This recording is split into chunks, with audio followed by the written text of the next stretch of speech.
In about 10 seconds, we will be coming up on SECO 1, our second engine cutoff, and we will attempt to land on our drone ship, A Shortfall of Gravitas. That drone ship is parked a couple hundred miles off the coast of Florida in the Atlantic Ocean. SECO. There we just heard the call out for a second engine cutoff. Let's see if we stick the landing with the first stage.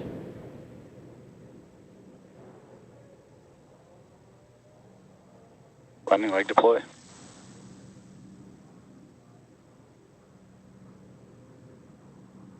Stage 1 landing confirmed. All right, there we heard the call out that we have that stage 1 landing confirmed. Expected loss of signal, Cape.